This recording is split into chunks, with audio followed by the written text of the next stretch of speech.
Kama unahitaji familia yako iwe na furaha, kama unahitaji familia yako iwe na upendo, kama unahitaji ndani ya moyo wako kuwe na amani, epuka hichi kitu. Epuka sana sana.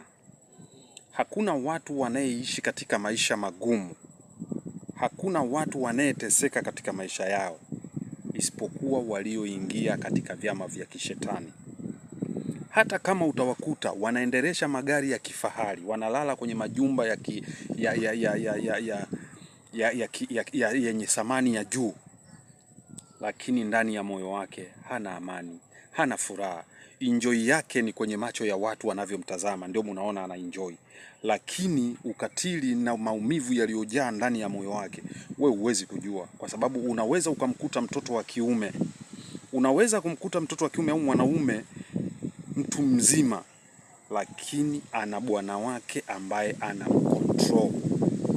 control kila kitu, na hawezi kupinga chochote atakachokihitaji amfanyie, kwa sababu tayari anajua madhaifu yake, tayari anajua siri yake, tayari kishamfanyia kitu cha ajabu ambacho lazima atii ili aendelee kuificha ile siri.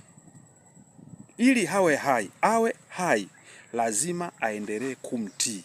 Kwa hiyo maisha ya namna hii, utajiri wa jinsia hii, wa namna yani sijui nisemeje, nafikiri unanielewa. Ni utajiri ambao si utajiri ambao unaweza kukufanya wewe uwe na furaha. Pia hata familia yako inaishi kama wanyama, kwa sababu wakati wote na saa yoyote unaweza kuifanyia kitu chochote kibaya ambacho haujawahi kutarajia wala kufikiria. Kama kuna siku unaweza ukaenda kulala na mtoto wako. Yani nikisema kulala na mtoto wako, nafikiri unanielewa wewe mtu mzima unayenitazama sasa. Hata uwe kijana, uwe ni mdogo. Manake kulala na mtoto wako, manake ni kumuingilia kimaumbile. Yani kushiriki naye katika tendo la ndoa ambalo lisilo na halali na sio haki yako. Lakini unaweza ukajikuta unafanya tendo hilo na mama yako au na baba yako. Unaweza ukafanya tendo hilo na kaka yako. Unaweza ukajikuta unaua familia yako kwa sababu ya utajiri wa namna hiyo. Manake yule akikuamrisha, una uwezo wa kufanya kitu chochote kwa wakati wowote, saa yoyote anapohitaji yeye.